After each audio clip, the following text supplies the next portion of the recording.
She brought bad luck, they whispered, right after the funeral. A wife of only 6 months, and he's dead? No one said it to her face, but Lara heard every word, every breath, every lie hidden beneath their polished condolences. The rain hadn't stopped for days. It poured not just from the sky above the mountains of Geneva, but from the glances that fell like needles onto Lara's black veil, silent accusations dressed in silk and pity. Her husband's casket had just been lowered into the earth, yet all she could feel were the eyes that buried her even deeper than the grave before them. She stood alone. No arms to hold her, no whispers of comfort, only judgment. It had only been 6 months since she married into the Devereux family, one of the most powerful names in the Swiss financial world. She was the outsider, the art teacher's daughter, pretty, polite, and painfully average in their eyes. And now she was something worse. A widow, a jinx, a mistake. From the moment Mark collapsed in his study, his heart stopping before the ambulance ever arrived, the narrative wrote itself. No investigation, no questions, just quiet agreement that something about her didn't feel right. Mark's mother, the cold and regal Celeste Devereux, didn't even bother to hide it. Her eyes didn't grieve, they hunted. Every word she spoke at the funeral dripped with passive venom, cloaked in couture. Some things, she said, brushing a hand over her son's coffin, are simply fated. And Lara knew right there, in the soundless gasps and averted glances, that the family had chosen its villain. That night, Lara packed her suitcase in the guest wing, the same guest wing they moved her to a week before Mark's death. No explanation, no confrontation, just a quiet demotion in status. She remembered the way Mark had looked at her that night, troubled, distant, as though carrying a secret too heavy to name. If anything happens to me, he'd whispered, lips against her hair. Don't trust my mother. Don't trust anyone in this house. She thought it was paranoia. Now she wasn't so sure. Celeste met her at the doorway. Alone. I've arranged for your things to be moved back to your family, the matriarch said. Her voice was as smooth as the marble floors. We appreciate your service to our son. Lara stared. Service? Celeste's smile didn't reach her eyes. It's over, dear. You're no longer one of us, and I expect you won't create trouble. Behind her, the lawyer coughed, awkward, restrained. I'd like to see Mark's will, Lara said, quiet but firm. Celeste didn't even blink. There is no will. Silence fell like glass shattering inside her ribcage. But he told me. Celeste leaned in, her perfume suffocating. He told many people many things. Sadly, none of it was legal. And now, I suggest you leave while you still have the grace of silence on your side. And just like that, Lara was erased. No title, no share, no mention in the press. The obituary didn't even include her name. The Devereux family paid for silence like they paid for yachts and senators, with speed, precision, and cruelty. But what they didn't realize was that silence doesn't mean surrender. And Lara, broken, forgotten, and burning, was not a woman to be discarded. Not for long. She left with nothing but a suitcase. But even ashes remember the shape of fire. And hers was just waiting for air. The train moved fast, slicing through the cold fog of dawn, but Lara felt like she was standing still. Geneva disappeared behind her like a chapter torn out mid-sentence. She clutched the handle of her old leather bag, a wedding gift from Mark, and stared at the reflection in the window. A woman in black stared back, but not the same woman who walked into the Devereux estate a year ago, wide-eyed and naive. No, that woman was gone. What sat in her place now was a woman who had been discarded like a stain on porcelain, who had seen how easily the world turned its back on truth when money whispered a better story. And yet, she wasn't weeping, not anymore. Back at her childhood apartment in Lausanne, the silence was even louder than in the Devereux mansion. Her mother's old rocking chair sat untouched. Dust coated the windowsills. Her father's easel still leaned crooked in the corner, canvas blank, as if waiting for a story that no one had the strength to paint. Lara dropped her bag, kicked off her shoes, stared into the echo of who she used to be. Then she did something she hadn't done in weeks. She screamed, raw, feral, hands clenched in her hair as she sank to the floor. But even in that scream, there was no surrender, only the sound of something long caged breaking open. The days passed in strange rhythm. Lara walked the same streets where she once bought paintbrushes and dreamed of gallery walls. but now she moved through them like a ghost. No one recognized her. No one saw her grief tucked beneath her coat, stitched into her silence, until the letter came. An envelope, no stamp, no return address slipped under her door one morning. Inside, a folded sheet and a key. He knew they'd erase you. Meet me at the place you first met him. Wednesday, 10 p.m. There was no signature, but she knew the handwriting. Mark. She almost didn't go. It had been over a month since the funeral. Over a month of doubt, of whispers in her own mind, asking if she had imagined the warnings, the fear in Mark's eyes, the shift in his voice during their final days. But she went, because a woman with nothing left has nothing to lose. The art gallery was closed, but the back alley door was unlocked. The gallery where she'd first met Mark during an exhibit on reconstruction and decay. Ironic, she thought. He'd stood beside a sculpture of shattered mirrors and said, "It's beautiful, because it reflects your broken parts, not your perfect ones." Now, the halls were empty, quiet, and waiting. She stepped inside, and he was not there, but someone else was. A man in a charcoal coat leaned against the far wall, arms folded, a small pendant between his fingers. "I knew you'd come," he said. She didn't move. "Who are you?" He held out the pendant. Lara recognized it. Mark's, a family heirloom. "My name is Jules. I worked with Mark on things the Devereux family never knew about." Her breath hitched. He knew they'd come for him. Jules continued. "He tried to change the course. Too late, but he left something behind, something for you." Lara's eyes flickered to the key in her coat pocket. Jules nodded slowly. "He wanted you to unlock it when you were ready. And if you're here, you're ready. Every secret has a keeper. Every lie leaves a crack. And every locked door was once meant to be opened." Lara stood in front of the old painting for what felt like an eternity. It hung slightly crooked in her father's forgotten studio, half covered in dust and memory. A familiar piece, La Silence and Rouge, one Mark had given her during their first Christmas together. She had never understood why he insisted she keep it here, not in the Devereux mansion. Until now, with trembling fingers, she removed it from the wall, and there it was, behind the canvas, embedded into the plaster, hidden by paint and decades of abandonment, was a safe, just big enough to hold secrets. The key clicked, and what it opened was not just metal, but the story behind her husband's death. Inside the safe was a worn leather folder, a USB drive, and a velvet pouch. Lara's hands shook as she unfolded the documents, each one more damning than the last. Bank records, shell companies, transfers from Devereux Global to numbered accounts in Panama. But more than that, emails, signed, sealed, time-stamped. It was all there. Proof that Mark had discovered something massive, and that he was silenced for it. Her fingers hovered over the USB. She plugged it into the old laptop still gathering dust on the shelf. A video played. Mark's face filled the screen. Not polished, not rehearsed, just tired. "Lara," he began, "if you're watching this, then they've won for now. But I need you to know, I never believed the lies. Not about you, not about us. I was stupid to trust them. And now, I'm afraid they won't stop until everything is buried, including you." He swallowed hard. "I've hidden what I found. You have the first part, but it's only one piece. The rest they're spread out, safe, but time sensitive." He looked down, then back at her. "They'll come for you. But don't be afraid. You were never just my wife. You were always stronger than they knew." Lara sat frozen. The silence wasn't empty anymore. It was filled with mission. Later that night, she met Jules again, this time in a quiet cafe by the lake, where no one would think to look for her. "You saw the footage?" he asked. She nodded. "Tell me everything." Jules opened a map and laid it flat across the table. Red circles, notes, a timeline. Mark was building a trail. If followed correctly, it leads to a dossier enough to dismantle the Devereux empire. Lara's eyes narrowed.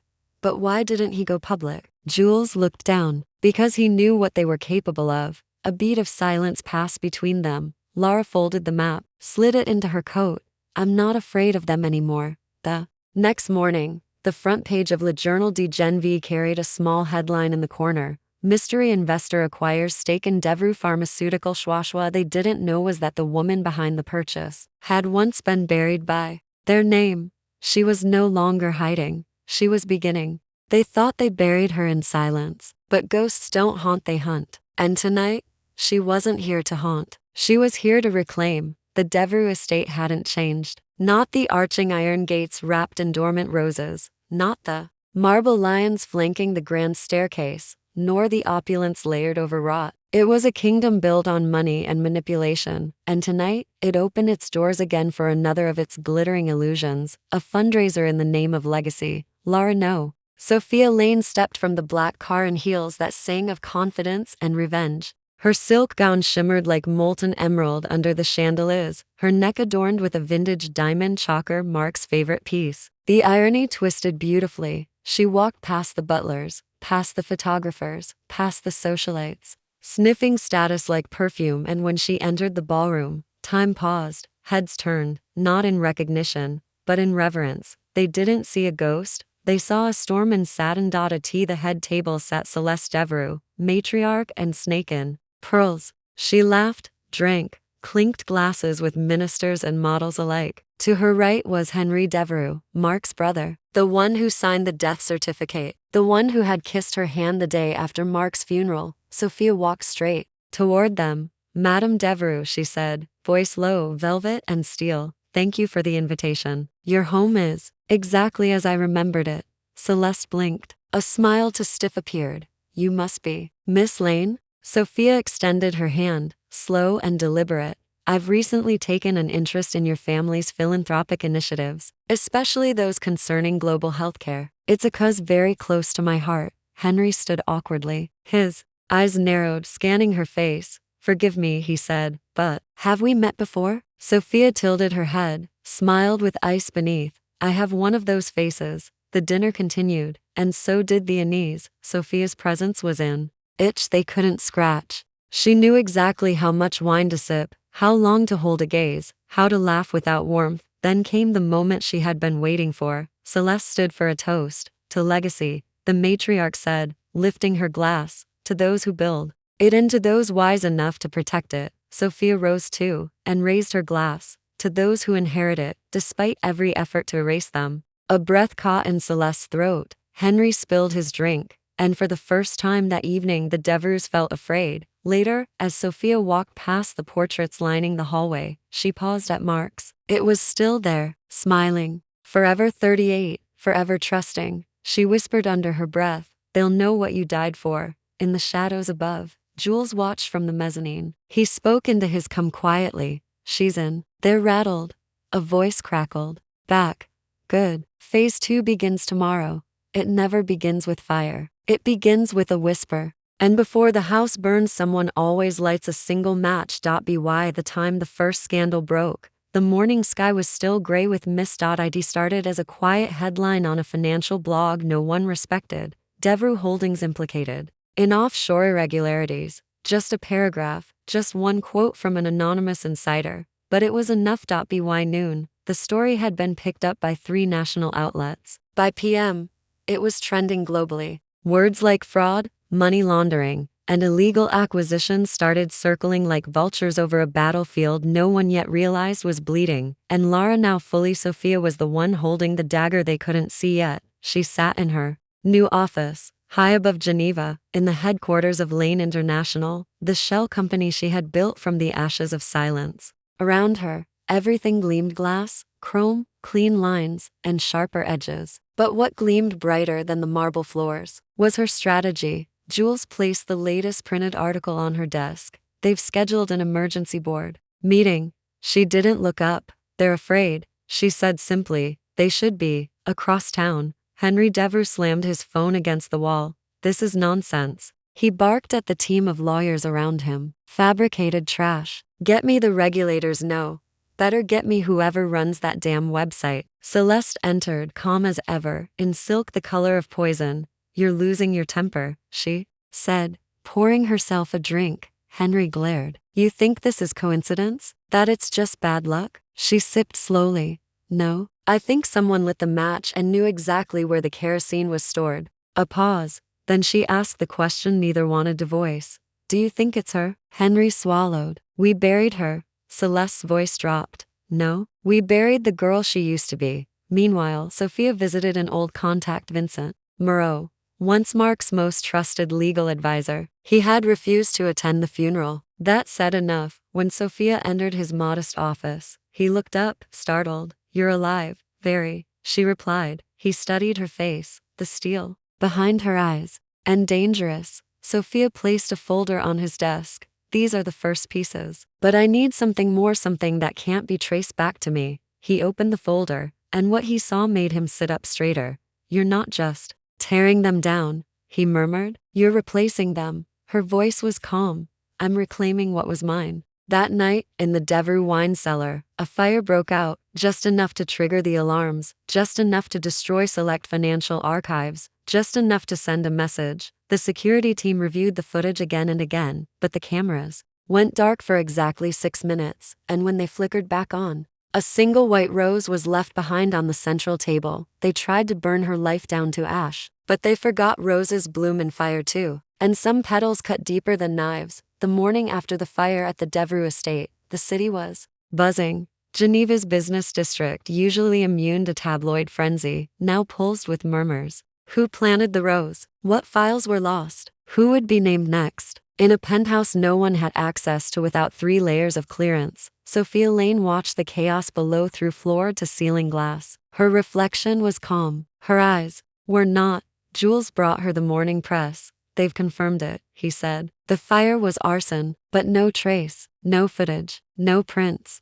Whoever did it was surgical." Sophia smiled slightly. "I told them once that fire was never my weapon." Jules tilted his head. "And now?" Her voice was barely above a whisper.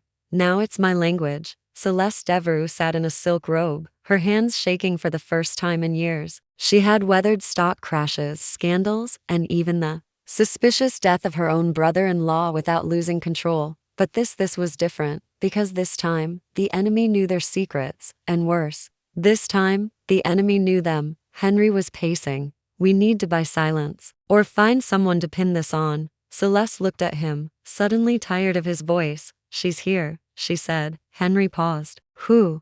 She met his eyes. "You know exactly who." Meanwhile, Sophia was preparing for the move that would force the Devereux house to crumble from within. Vincent Moreau had come through. Buried in a closed estate file sealed with Mark Devereux's blood was a clause naming Lara as sole beneficiary in case of unlawful death, and Mark had, indeed, died under unexplained conditions. Sophia held the document in gloved hands, not trembling, not triumphant, just steady.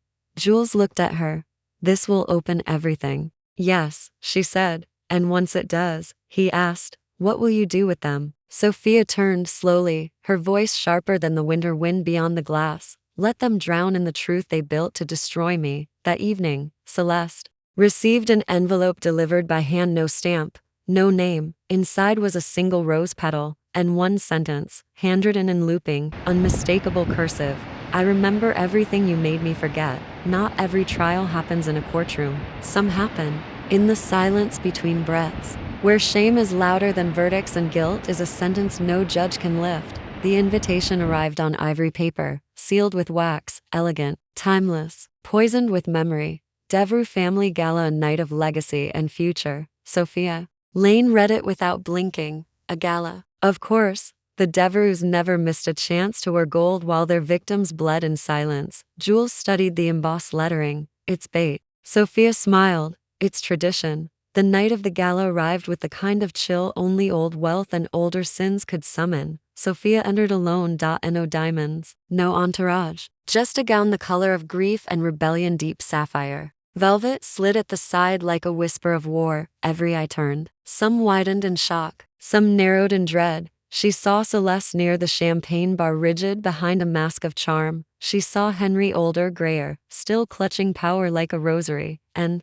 she smiled. They didn't know whether to greet her or run. She preferred them paralyzed. When the toasts began, Celeste took the stage. She spoke of legacy, of resilience, of family. Sophia stood at the edge of the ballroom, half-shadowed, her gaze unflinching. "Tonight," Celeste declared, raising her glass, "we honor the pillars that built Devereux Holdings into what it is today." Sophia stepped forward, loud enough for the mic to catch. "And do we honor those you buried beneath it too?" Silence slammed the room. Every head turned. Every camera pivoted. Celeste froze. Sophia didn't wait for an invitation. She climbed the stairs, heels clicking like gunshots, and took the mic. I was not supposed to survive, she began, her voice low but crisp. I was supposed to fade into a convenient narrative, a tragic widow, forgotten and erased. A breath. I was called weak, useless, trash. She turned her eyes toward Henry, then Celeste. But I rebuilt myself from your betrayals. I turned your whispers into war drums. And tonight she pulled a folder from her clutch, raised it high. This is your reckoning. Inside were copies of financial crimes, offshore accounts, forced acquisitions, insurance frauds, Mark's death report revised and corrected. I came not for revenge, she said, voice shaking now, not with fear but release. I came to return the truth to the world. And then she left the mic, just like that. And no screams, no theatrics, just the sound of justice being handed down like silk, slicing skin. Outside in the freezing air, Jules joined her by the waiting car. Are you ready? He asked. Sophia looked back at the glowing ballroom now in chaos, phones ringing, lawyers sweating. Then she turned away. I've been ready since the day they forgot I was alive. She fought them all in one. But some battles don't end in the boardroom. Some battles begin the moment silence answers back. The suite was quiet. No reporters banging at the door. No enemies left to bribe judges. No blood to spill, at least not tonight. Sophia stood before the full-length mirror in her bedroom. The gala gown now pulled around her ankles like a fallen crown. The woman who looked back was regal, no longer the ghost of a wife, but the architect of her own survival. And yet, her reflection stared too deeply, too knowingly. Sophia reached out a hand, fingers brushing cold glass. Who are you now? Jules entered with tea, but paused when he saw her. You won. She nodded slowly. Did I? He placed the cup beside her and didn't answer right away. You buried them without lifting a shovel. A bitter smile flickered across her lips. They handed me the dirt years ago. I just decided to plant something instead. That night, she opened the last of Mark's journals, not to cry, not to remember, but to understand. Inside, scribbled between the margins of numbers and names, was something unexpected, a sketch of her, a side profile, calm, thoughtful, and beneath it, she'll survive me, and they'll never know why. Sophia closed the book. No tears came, only a breath, a long, deep, finished kind of breath. In the following days, the headlines erupted. Heiress, widow exposes decades of Devereux fraud. Celeste Devereux under investigation for insurance crimes. Sophia Laine, from scandal to sovereign. She didn't answer interview requests. She didn't give statements. She had said enough. Instead, Sophia returned to the place she hadn't visited in years, an orphanage on the outskirts of Lyon. Not for pity, but for a promise. There, she met with a teenage girl named Elise, sharp-eyed, sharp-tongued, and brilliant. I heard what you did, the girl said. That you made rich people afraid. Sophia smiled. I didn't make them afraid. I reminded them they had something to lose. And me? Elise asked, folding her arms. You? Sophia knelt. You're going to make them remember your name before they even have a chance to forget it. That evening, she placed a new frame on her desk. It wasn't of Mark. It was of her standing with Elise, both mid-laugh, both unguarded, not royalty, not ruin, just women who knew the fire and chose not to burn. Victory is heavy. Not because of gold and jewels, but because of what you lose to wear it. 3 weeks after the Devereux collapse, Sophia sat alone in the penthouse office that once belonged to Henry. The leather still carried his scent, tobacco, power, betrayal. The board had unanimously offered her the seat of interim CEO. She hadn't even asked. They simply handed it to her, like a ticking bomb disguised as an olive branch. Jules leaned against the doorframe. They expect you to take it. Sophia didn't look up. I know. You worked for this. No, she whispered. I fought for justice. Not this throne. Not their empire. He crossed the room, gently placing a folder in front of her. Inside, a list of all the foundations, orphanages, and trauma centers Devereux Holdings had buried in bureaucracy for decades, all of them now within her reach. You could turn their sins into sanctuary, Jules said. She stared at the list, and somewhere deep in her chest, something heavy shifted. That night, she walked into the boardroom. Every man and one terrified woman watched as she entered in black slacks, no jewelry, no makeup, and a voice steadier than thunder. I won't be your CEO, she began. Because I am not your trophy. They exchanged glances, whispers. But I will take this company. Not to grow your profits. Her hand slammed a document on the table. but to burn the old model and rebuild it as shelter. A beat of silence. Then a dozen voices at once, protests, questions, legal jargon. She raised one hand. You had your legacy, she said. Now I'll make mine. The next morning, headlines read, Sophia Laine declines CEO title, launches Women's Restoration Fund, the widow who rewrote the rules. She didn't answer reporters, but the world had already heard her. In a quiet cafe on Rue des Fleurs, she met Celeste for the last time. The once unshakable matriarch now wore grief in her bones. No guards, no press, just shame and silence. You destroyed us, Celeste said bitterly. No, Sophia said, sipping her tea. You did that to yourselves. I just stopped hiding it for you. Celeste's lips trembled. Mark wouldn't. Mark is dead, Sophia said, gently, firmly, and so is the world that protected people like you. She stood, placed her scarf on her shoulders, and dropped a note on the table, a donation receipt to the Devreux Women's Shelter, now in her name. Use it, she said, or burn with what's left of your kingdom. That evening, Sophia walked the Seine with Elise, who now shadowed her as both intern and storm in the making. Do you miss being a wife? Elise asked. Sophia paused. No, I miss being loved. But that's different. Elise nodded like she understood too well. Too young.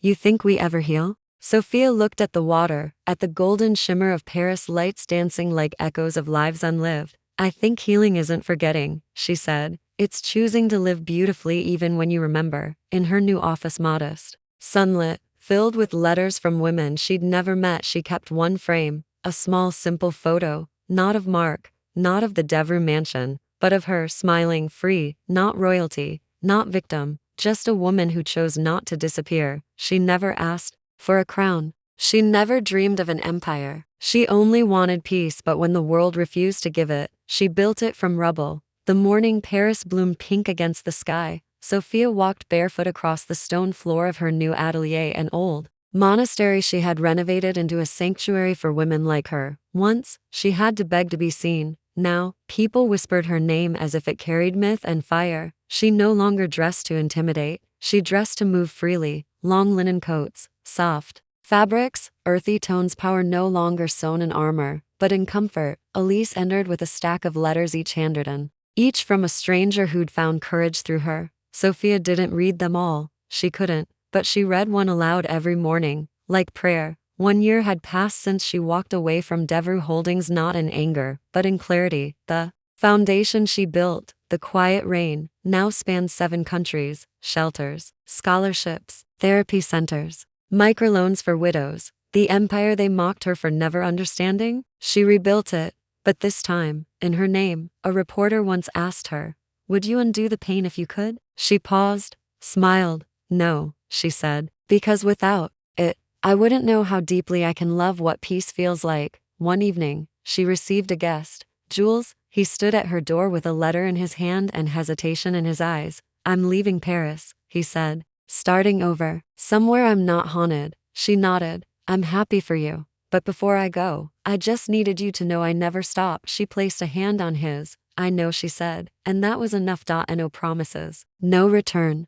Just truth. That night, Sophia lit a single candle by the window. She thought of the girl she once was, the girl who cried into pillows, folded herself into nothing, begged for scraps of love. She whispered to that girl across time, you're not trash. You are not broken. You are not a mistake. You were always just waiting to remember that you were the fire, not the ash. And in the silence that followed, she smiled, not because she won, but because she finally didn't need to.